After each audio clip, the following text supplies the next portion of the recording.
Hi everyone, welcome to the Tox Lab. I'm Rebecca. I'm Rob. Today we're going to be talking about nitazenes and xylazine. Let's talk about the OHID report into deaths linked to potent synthetic opioids in the UK, released a week ago or so.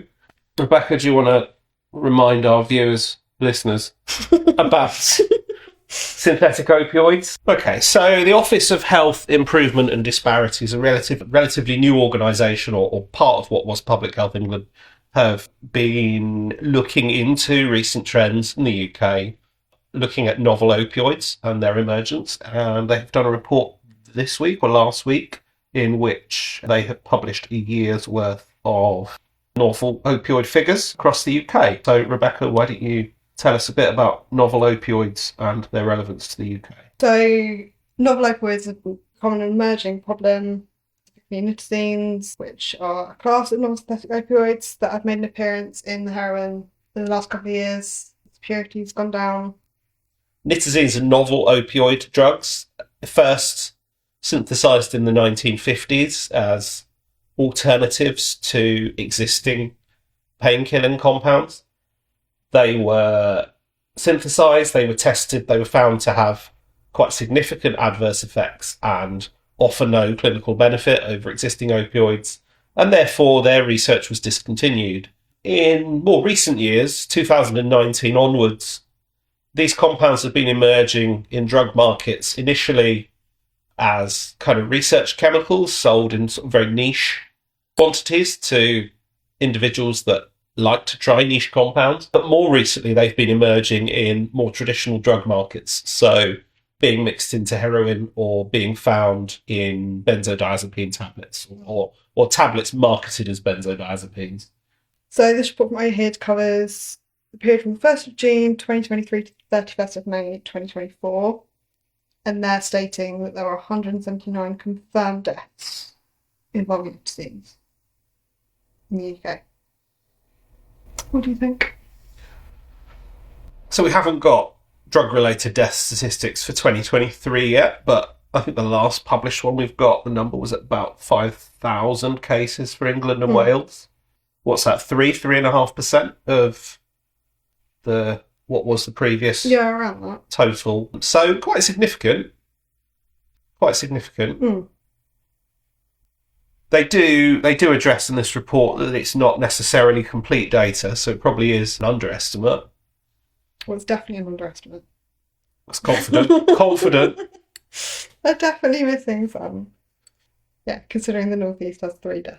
It does, yeah, it does. The North East, I mean, maybe it's right, but it does seem like a bit of a possible anomaly. I can't imagine that the South East has 16 confirmed deaths.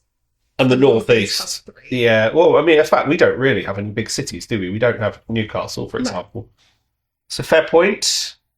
Any other interesting nuggets of information in the OHID report?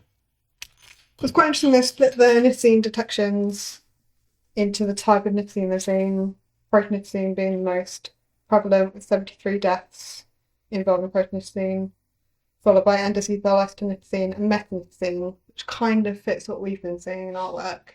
So that's comforting that we're not missing any obscure nitazenes that are popping up elsewhere in the country. Yeah, so again, for the benefit of the listeners, nitazenes is not one thing. Nitazenes is a class of compounds. There's a number of different chemicals which have been identified. They all work in the same sort of way. They've all got a common structure. They're all essentially opioid drugs, but they are different chemicals. And so it's important that labs and people who interpret toxicology reports can recognise that there are differences between these compounds, even though there's obviously lots of similarities as well. So yeah, the report is quite interesting, but it gives a nice breakdown of the particular chemicals that have been detected. And it is reassuring that there's not sort of strange ones that we're not quite sure of. What do you make of the unspecified nitazene? 17, where they couldn't decide on the nitazene. I don't know if we've had a good explanation for this. Personally, I'm not quite sure I understand. No, I'm of the view that it might be where people aren't differentiating between protonitazene and isotonitazene because they have the same accurate maths And you can only really tell them apart based on retention time. So I think it might just be certain labs can't tell the difference or aren't sure and would rather report nitazene detected and not identify which one it is. Yeah, that's fair. So I feel like that's the most logical answer, but I could be completely wrong. Who knows? yeah, just to explain that a bit. So both isonitazene and protonitazene, they have identical chemical formula. They're different in that one has a chain that is straight and one has a chain that is branched, but chemically their molecular formula is the same, and they fragment in the same way. When we use mass spectrometry to identify compounds, we fragment them and look for fragments. And so it is possible that there are labs that cannot differentiate between isonitazene and protonitazene. Is there anything else we want to say about the OHID report? I can't think of anything else. I don't think they talk about the origin of the nitazenes. Where it's sort of cropping up and what it's been found with, which would be interesting to see whether the majority of deaths I've seen have been nitazenes mixed in with heroin, or whether it's nitazenes mixed in with benzos, or whether, in the very rare case which we've seen, nitazenes on their own, with the purpose intent being nitazenes on their own. It'd be really nice to have that breakdown. We've got a bit of data out of WEDINOS. So WEDINOS is a service, stands for Welsh Emerging Drugs and Identification of Novel Substances. And they offer a really brilliant harm reduction service. People who use drugs can send samples of their compounds to them to have them analysed to either help identify when purchases have gone wrong or to reassure users that they're taking what they think they're taking.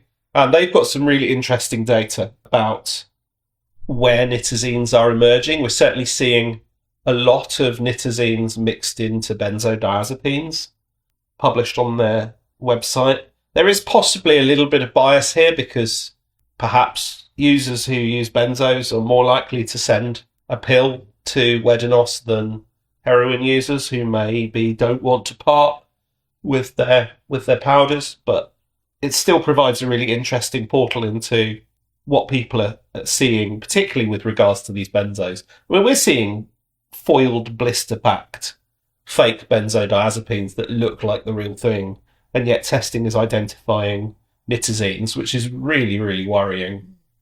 Yeah, just looking on the now, seems to be quite a few, mostly heroin, quite a few that they believe to be diazepam that weren't. And then we've also got some fake oxycodone tablets. Yeah, that's seen, and that seems to be. That's another good point, actually. Yeah, so pills which are marketed as opioids but contain the wrong opioid. I've certainly come across cases of that before, where individuals thought they were buying oxycodone, and in fact it was a nitazene analogue. So many of these are methanidazine. That's interesting, isn't it? Is that within the benzos? 2 methanidazines in heroin, oxycodone, diazepam, which is bromazepam, protonitazene, and endozethyl protonitazene. Endozethyl protonitazene is a breakdown product of protonitazene, but also in theory is a drug in its own right. I'm not sure I've necessarily seen it having emerged as yet, but perhaps this is a sign that it will. Another one, 2CB with protonitazene. And oh gosh, that's worrying. So 2CB is sort of a hallucinogenic stimulant compound, normally associated with the club scene. So to see that marketed as 2CB, but containing a nitazene is particularly worrying, actually. Yeah, it seems to be lots of diazepam with bromazepam and methanidazine in it. That seems to be the... So tell me about bromazepam. Bromazepam is another novel compound. It's not an opioid. Obviously, it's a benzodiazepine compound. It never saw clinical approval for use, and it emerged on the sort of illicit drug market a few years ago now, and it's been around. Often novel compounds tend to come and go quite quickly, but bromazepam has actually been around quite some time now, quite a few years, and doesn't seem to be waning, although I believe it may have recently come under international control. Either recently or about to be. So yeah. I don't know how much longer it's going to hang around. So it'd be interesting to see what happens to that, whether that then disappears when we start to see something take its place. No, it has been around for quite a while, so I feel like they're going to try and hang on to it. I feel like users quite like it. It certainly seems to be one that users do seem to like. when you read some of the sort of user reports, it's certainly not one that has massive 2-day half-lives and really, really ridiculous amnesia that you see with some of the novel benzos. I guess only time will tell as to what actually happens within the market. Yeah, it'll be interesting to see what other novel benzos start appearing. They do kind of crack down on it a little bit. We shall see. Okay, so let's switch it up a bit and talk a bit about xylazine. Xylazine is a veterinary tranquilizer, but it's recently emerged as a contaminant particularly in the US opioid supply, where it's very, very prevalent. We've now started to see it in the UK as well. So it's become, within the last, year, it's become a bit of an emerging concern. So in terms of how it works, although it's seen mixed in with the opioid supply, it actually works in a different way. It's an alpha-2 agonist, which is a drug that leads to sedation and can possibly potentiate the effects of opioids. I've had a couple of papers sent my way this week, although actually some of them aren't new, are they? These aren't new papers. I just didn't spot them the first time round. So we got one particular study. April 2024. Okay, so that's relatively new. And the other one, March 2024, so about the same time. Okay. It was available online. Yeah, so a little while ago this has emerged, but as I say, this is US data. So it's only really become relevant in the UK in the last year or so. Let's look at that one first. So this was a study of opioid overdoses involving xylazine in emergency department patients. Mm-hmm. We can stick a link in the chat in the blurb of the description, I think, for those who are interested in having a read of the paper. So take us through this. What did they do and what did they find? So it was a multi-centre prospective cohort study. They were looking at patients that came into the A&E with a confirmed opioid overdose. So there are 321 patients that met their criteria, 90 of which tested positive for an opioid and xylazine, and then the other 231 tested positive for an opioid but didn't have xylazine present. And they basically followed them throughout treatment, looking at lots of different parameters just to see how they did. It's a lot of background data, so you've got sex, psychiatric history, geographical region, and they looked at whether they received naloxone, how many doses of naloxone they needed, and then other clinical outcomes, so lots of cardiovascular outcomes, whether they received CPR, whether they were intubated, CNS outcomes, whether they're in coma, how many of them died, things like that. And generally, there wasn't much of a difference between the two groups. Not statistically significant differences anyway. The only statistically significant difference I think I could find trawling through the data was that the xylazine group received CPR less than those just on opioids. And that seems counterintuitive, right? Yeah. The general consensus is that xylazine exacerbates the effects of opioids. And I think really the belief was that xylazine was emerging in the illicit drug supply as a way of effectively making opioids go further and increasing profit margins. Yeah. So this idea that xylazine seems to have some opposite effect in this group is I think a little bit unexpected. What do you think? It does seem strange. It was the only statistically significant difference they found out of their whole, all their data collection. I kind of feel like it's a bit of a flawed study, though. All right. Because they weren't looking at those who'd gone into cardiac arrest before reaching hospital and had died weren't included. So how many of those would have been opioid and xylazine positive? Sure. Yeah. Sure. Didn't make it to hospital in the study. Is it just that those who were more likely to not receive CPR anyway were included? for the xylazine positive group, if that kind of makes sense. So the xylazine positive group overrepresents the seriously unwell, or rather the less unwell, because the seriously unwell ones with xylazine were already would dead. be more likely to die. It's certainly a possibility, isn't it? It would have been interesting to kind of have that data of anyone in their sort of catchment area they were looking at from ambulance call-outs, whether or not they were positive xylazine and just didn't make it in because they were already dead. But that gets quite complicated because then you're looking at lots of post-mortem tox data and trying to pair it all up. Which is dirty data. Which is dirty data anyway. Yeah. They also didn't look at concentrations of opioids in... Well, they're screening urine, right? Screening urine So, and just doing a pulse leg. Yeah, I mean, concentrations probably wouldn't have told us very much, would they? I've got No, a they feeling did they were using samples. blood. They I've were got a using feeling they were blood. using spare blood, weren't they? Well, that in itself could be a source of possible error, depending on your limits of detection of things. We know that xylazine isn't always that high, at least in post-mortem blood samples. Yeah. If they underestimate the xylazine prevalence. That's another point as well, actually. Xylazine has got quite a short half-life. So, maybe...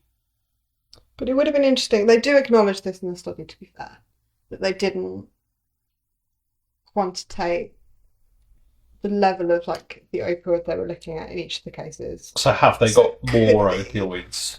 That those in the xylazine positive group have less Lower, opioid and therefore do better on certain parameters. But really, there's not that much of a difference. They both had really high naloxone requirements. I don't think either of the groups did better in terms of like not dying as much. Interesting. Some interesting stuff coming out, for sure. I wonder how that all fits in with everything else. Yeah. Should we talk about that other paper? What paper you don't like? The paper I don't like. I have nothing against the paper, I just struggled to follow it. But that was, I think, more when I was trying to read it. So I'll let you take this one. Cheers. So what were they doing? If I remember correctly, they were looking at inducing withdrawal in male and female mice on fentanyl, xylazine, and then a mixture of both. Yeah, so for the benefit of our listeners, this is a massive shift now. We're looking at a very different paper. This is raw pharmacology and trying to explore what roles xylazine might play in terms of its actual biological effects. As I sort of alluded to earlier, we think it's an alpha-2 agonist. But possibly this paper suggests there might be more to it than that. I found this paper quite interesting, actually, to read. It kind of taking me back to like my hardcore biochemistry days of looking at sort of things like this. And I found it quite interesting. There was definitely a sex discrepancy in their data. So bearing in mind this is in mice. This is in mice and not in humans because ethics. So they basically dosed mice with saline, fentanyl, xylazine, or a mixture of fentanyl and xylazine over, I think, a couple of days, and then injected them with naloxone and then looked at kind of withdrawal. It seemed that in female mice, the xylazine withdrawal was as bad as the fentanyl withdrawal, which they didn't see in male mice. Which is kind of interesting. Weird. But these were... I'm going to have to dig into this, so you're going to have to help me understand this. That's fine. So these were given naloxone. So this is xylazine withdrawal. This is looking at xylazine withdrawal. Being induced by naloxone, or xylazine alpha-2 antagonist. 2 seconds. So we know that alpha-2 withdrawal can be really unpleasant. So we're given naloxone and an alpha-2 antagonist. Okay. There's a handful of alpha-2 agonists which are used in humans. Tizanidine is one that I've come across. And my understanding is that alpha-2 withdrawal is quite unpleasant. Yes, they dosed these mice. 2 hours later, they then received either a naloxone injection or an atipemazole, which is the alpha-2 adrenergic receptor antagonist. They were then just looking at withdrawal symptoms and behaviours in the mice afterwards. And yeah, it seemed that, at least for the female mice on naloxone, the xylazine withdrawal was as bad as fentanyl withdrawal, but not as bad as fentanyl plus xylazine, which is interesting.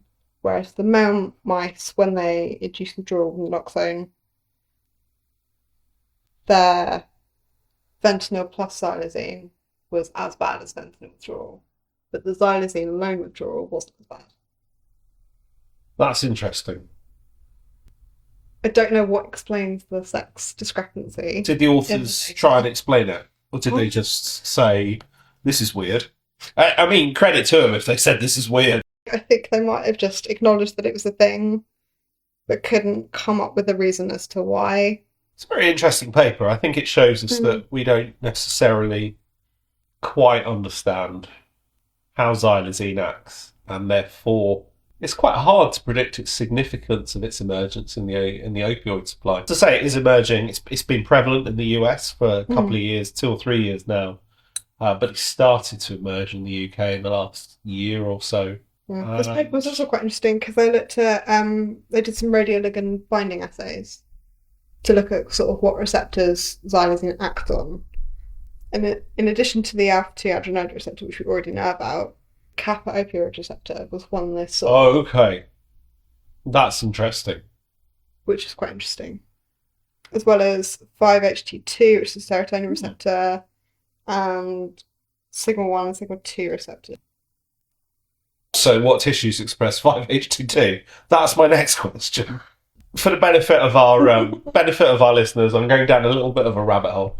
But 5-HT is also known as serotonin, a common neurotransmitter found throughout the body.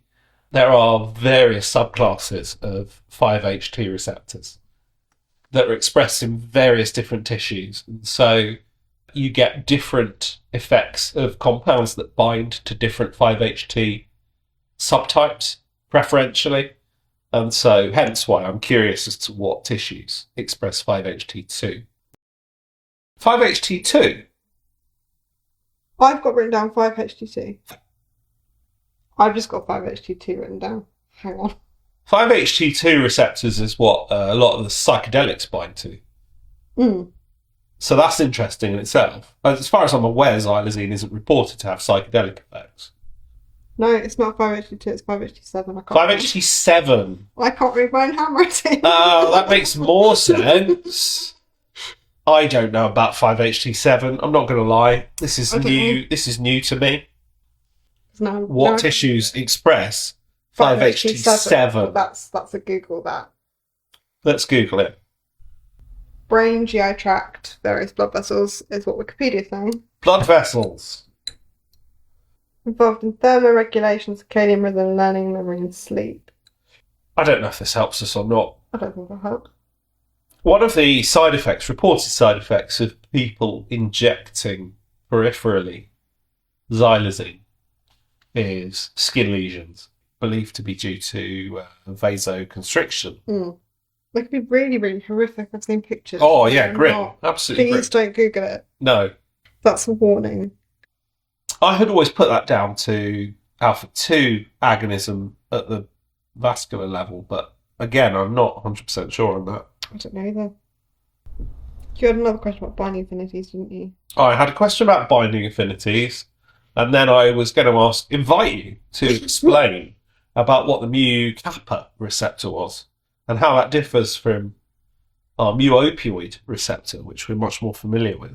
Why don't you talk about that whilst I then try and find the binding affinities in this paper? When we talk about opioids, normally we're talking about compounds that bind to mu opioid receptor, which is the receptor involved in pain transmission, and it's also the receptor that, if overstimulated, leads to respiratory depression, cardiac arrest ultimately. But there is other opioid receptors, and in particular, a kappa receptor.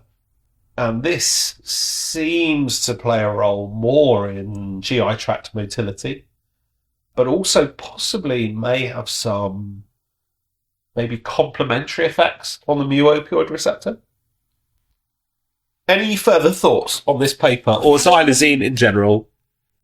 I don't know, the only other thing I have written down in my notes from this one was that they were, in the discussion, they were like hypothesizing how xylazine may affect the opioid receptor-mediated respiratory depression. I think that's key, right? That's key. I don't think maybe it's a crosstalk between the two systems, but I didn't really have a good answer. So do you have any thoughts?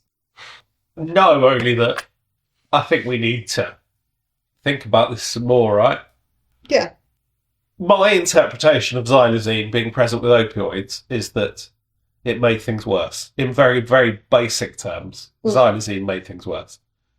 And there's a few animal studies out there that show that heart rhythms and breathing and stuff are worse. But, clearly this data shows that we just don't know that for sure, and we certainly don't necessarily understand that. And, as shown by the previous study, the emergency room study, possibly there's more to it than that. And, actually that data was kind of contradictory to what we kind of initially thought. So yeah, it didn't seem like xylazine made any difference at all. If anything, it made it better. Yeah. So obviously, as we've discussed, possible biases in study design. It certainly does make you wonder whether we really do understand alpha-2 agonists and their role in opioid toxicity, and whether there's clearly more to learn. So no, I think this study's really interesting. I think I need to digest it more. It was quite like pharmacology heavy. Yeah. For us compared to what it's certainly out of my regular comfort zone. Give me a mass spec identification paper any day. But no, I think it's really, really interesting paper. I think it shows some really, really interesting data. As always, I don't think I've ever seen a paper that says this is it, it's solved, and this is the end of it. And I look forward to seeing us increase our understanding. Yeah, it seems just a quick Google of PubMed. There seems to be quite a few papers published earlier this week on xylazine and nitazene applications, actually. In that case, I feel like we've got some reading to do, and we'll be bringing these to you next week.